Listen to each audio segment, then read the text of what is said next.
Hello everyone, কেমন আছেন সবাই? আমি দীপান্বিতা। আমার আরও একটি নতুন ভিডিওতে আপনাদের সবাইকে স্বাগত জানাচ্ছি। আশা করছি আমার এই ভিডিওটি আপনারা যে যেখান থেকে দেখছেন সকলেই ভালো আছেন। আমরাও সকলে খুব ভালো আছি। তবে আজ হলো বৃহস্পতিবার, তো বৃহস্পতিবারের ভিডিওটি আপনাদের সামনে তুলে ধরব। তো বৃহস্পতিবারে যে কাজটি আমি করে থাকি প্রতিদিন, তো ঠাকুরের ঘট তুলি, লক্ষ্মী মায়ের ঘট তুলে বেদিটা সুন্দর করে পরিষ্কার পরিচ্ছন্ন করে আমি থালা বাসনগুলো মেজে ধুয়ে রেখেছিলাম, আর ছাদ বাগান থেকে সকাল সকাল গিয়ে ফুলটা তুলে এনেছিলাম। আজকে যেটা এক্সট্রা আমি কাজ করেছি সেটা হলো লক্ষ্মী মায়ের ঝাঁপিটা আমি আজকে মেজে ধুয়ে পরিষ্কার পরিচ্ছন্ন করেছি। কারণ হলো মা লক্ষ্মীর ঝাঁপিটা অনেক দিন হলো মায়ের কাছে রেখেছিলাম, আর মা লক্ষ্মীর ঝাঁপিটা একটু কালো মতো হয়ে গেছিলো। আপনারা তো জানেন যেহেতু পিতলের, তো সেই কারণে একটু কালো মতো হয়ে গেছিলো। তো সেটা ভাবলাম আজকে মেজে ধুয়ে পরিষ্কার পরিচ্ছন্ন করি। আর মা লক্ষ্মীর ঝাঁপিতে অনেক দিন হলো আমি ধানটা রেখেছি, তো সেই ধানটাও একটু পরিষ্কার পরিচ্ছন্ন করে নেওয়া যাক। আপনারা তো জানেন অনেক দিন যদি মা লক্ষ্মীর ঝাঁপিতে ধান বা কৌটোর মধ্যেও ধান যদি রাখা হয়, তো সেগুলো একটু ধুলো ধুলো মানে ময়লা পড়ে। তো সেগুলো একটু মুঠো মুঠো করে চেপে চেপে দিলে সেই ময়লাটা বা ধুলোটা মানে প্লেটের মধ্যে পড়ে থাকে। একটা যদি প্লেটের মধ্যে মানে আমি দেখিয়ে দেব যে প্লেটের মধ্যে মুঠো মুঠো করে যদি করা যায়, তো সেক্ষেত্রে ধুলোটা নিচে পড়ে থাকে আর ধানটাও বেশ ভালো থাকে। যেহেতু এখন বর্ষার সময় রোদ হচ্ছে না, সেই কারণে আমি রোদে দিতে পারলাম না। তো এই যে আপনাদের দেখিয়ে দিচ্ছি, এর আগেও আমি শেয়ার করেছিলাম অন্য একটি ভিডিওতে। তো এইভাবে মুঠো মুঠো করে দিলে জানেন নিচে যে ধুলোটা ময়লাটা সেটা কিন্তু নিচে পড়ে থাকবে, আর পরিষ্কার পরিচ্ছন্ন হয়ে গেল ধানটা। এটা যদি প্রায় 1 মাস অন্তর করা যায় তো ধানটা ভালো থাকে। আর এখন তো ধান সেভাবে পাওয়া যায় না, আমরা দশকর্মার দোকান থেকেই কিনে আনি। আর আগে জানেন তো অনেক দিন আগেকার কথা বলছি, যখন আমরা ছোট ছোট তখন কিন্তু ধানের কিন্তু এতটা খামতি ছিল না, মানে ধান আমরা পেতাম।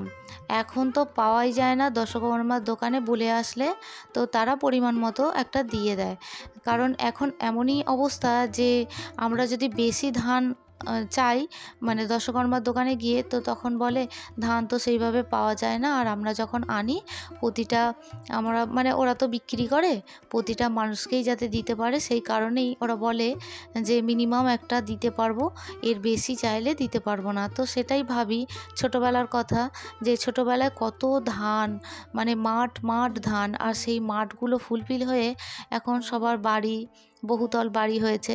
তো সেগুলোও দেখতে ভালো লাগে, কিন্তু গাছপালা সেইভাবে আর দেখা যায় না।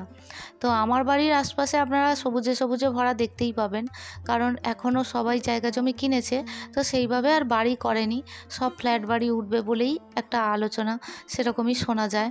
তো যাই হোক, অনেক কথা আপনাদের সঙ্গে শেয়ার করলাম। আর লক্ষ্মীর ঝাঁপিটাও আমি কিন্তু এদিকে রেডি করে নিলাম। মানে লক্ষ্মীর ঝাঁপির মধ্যে 1 গাঁট হলুদ, একটা লক্ষ্মী কড়ি, কাঁচা কয়েন এবং একটা দিলাম নাভি শঙ্খ।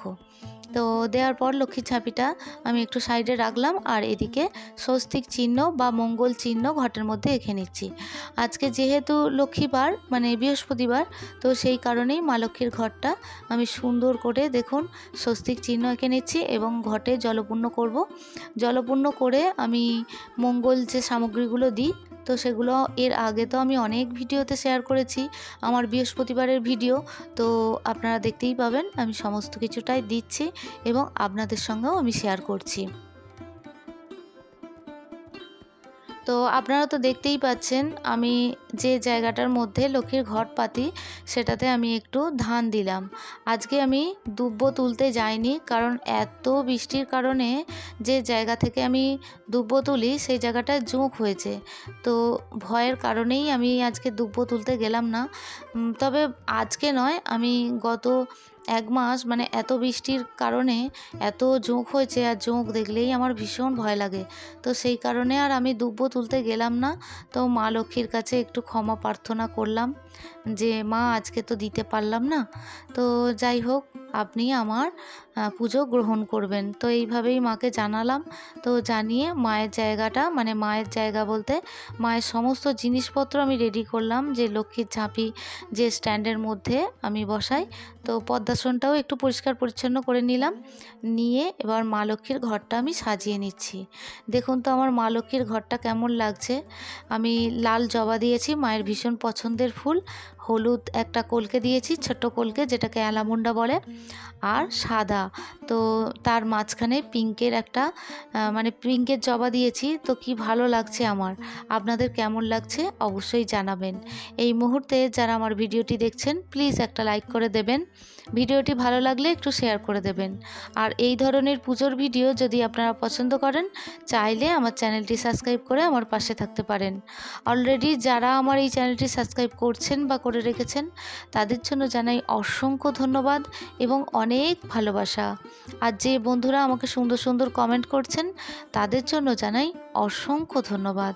তো চলুন, আমি তো উলুধ্বনি দিতে পারি না, জয় মা লক্ষ্মী জয় মা লক্ষ্মী বলে 3 বার বললাম এবং মায়ের কাছে মায়ের ঘরটা তুলে দিলাম। আর লক্ষ্মীর ঝাঁপিটাও দেখতে পাচ্ছেন মায়ের কাছে তুলে দিয়েছি।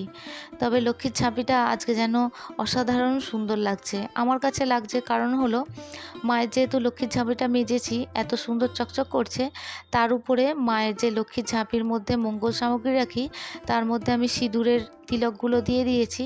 তো আলাদাই একটা যেন সৌন্দর্য বেড়ে উঠেছে। তো যাই হোক, মা লক্ষ্মীর ঘটে একটু জল দিলাম। দেওয়ার পর আমার সিদ্ধিদাতা গণেশ এবং আমার সমস্ত ঠাকুরকে আমি পুজো দিয়ে নেব। তবে আপনাদের আবদার ছিল যে আমি শ্রী শ্রী রামকৃষ্ণদেব, সারদা মা এবং স্বামীজির পুজোর ভিডিও যেন আপলোড করি। বাবুর পরীক্ষা শেষ হয়েছে জানেন তো।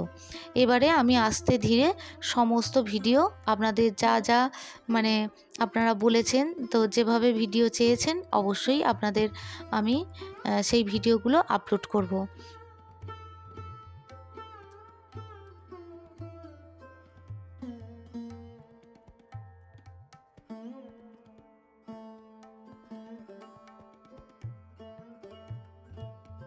তো পুজোয় বসে পড়েছি।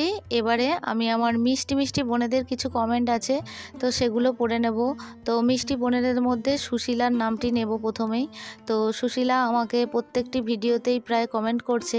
তো সুশীলার কমেন্টই আমার পড়া হয়ে উঠছে না, কারণ হলো ও যখন কমেন্ট করে আমার তখন ভিডিও এডিটিং হয়ে যায়। তো যার ফলে আমার ওর নামটা নেওয়া হয় না। তো যাই হোক সুশীলা, তোমার নামটা নিলাম। আর তুমি সুন্দর একটি কমেন্ট করেছো যে আমার পুজো করা খুব সুন্দর হয়েছে। অসংখ্য ধন্যবাদ সোনা বোনটি, তুমি এইভাবেই আমাকে কমেন্ট করো। তোমার কমেন্ট পড়তে আমার ভীষণ ভালোও লাগে, কারণ তুমি এত যত্ন করে এত সুন্দর সুন্দর কমেন্ট করো যে কি বলবো। তুমি এই দিদির বুক ভরা ভালোবাসা নিয়েও ভিডিওর মাধ্যমে তোমাকে অনেক আদর জানাচ্ছি। এরপর আমার আরও একটি মিষ্টি বোন মিনু। তো মিনু আমাকে খুব সুন্দর সুন্দর কমেন্ট করে। তো মিনু, তোমাকে অসংখ্য ধন্যবাদ জানাচ্ছি। তো দিদির অনেক ভালোবাসা, অনেক আদর নিও। তো এইভাবেই সময় পেলেই কিন্তু কমেন্ট করতে ভুলো না, তোমাদের কমেন্ট পড়তে আমার ভীষণ ভালো লাগে। এরপর আমার মিষ্টি একটি বোন মোনালিসার কমেন্ট পড়ব। তবে মোনালিসার কমেন্টটি আমি ডিটেলসে পড়ছি না। মোনালিসার কমেন্টটি অনেক বড়, কিন্তু এত অন্তর থেকে আমাকে এত সুন্দর কমেন্ট করেছে। আর তুমি ভাইয়ের সম্পর্কে লিখেছো, ভাই তোমার কমেন্টটি দেখেছে গো, সে খুব খুশি হয়ে গেছে। আর হ্যাঁ গো, ভাইকে কি ভোলা যায়, তুমি লিখেছো যে ভাইকে কি ভোলা যায় না গো। ভাই মাঝখানে কি বলো তো, তোমার যখন কমেন্টগুলো আসছিল না তখন ওর মনটা একটু খারাপ ছিল, সেই কারণেই ও বলছে যে আন্টি কি আর আমাকে কমেন্ট করবে না। কিন্তু ও তো আন্টির পরিস্থিতি বুঝতে পারছে না জানো তো মোনালিসা, যার ফলে ও হতাশ হয়েই এই কথাটা জিজ্ঞাসা করেছে। যাই হোক, আমি ওকে বুঝিয়ে বলাতে ও বুঝেছে। তো তুমি এই দিদির বুক ভরা ভালোবাসা নিয়েও ভিডিওর মাধ্যমে তোমাকে আদর জানাচ্ছি। আর এইভাবেই মাঝে মধ্যে সময় পেলেই কিন্তু কমেন্ট করো দিদিকে, তো আমারও ভালো লাগবে এবং ভাইয়েরও ভীষণ ভালো লাগবে। তো চলুন, এরপর আরও বেশ কিছু কমেন্ট আছে, সেগুলো আমি পরবর্তী ভিডিওতে অবশ্যই পড়ে নেব।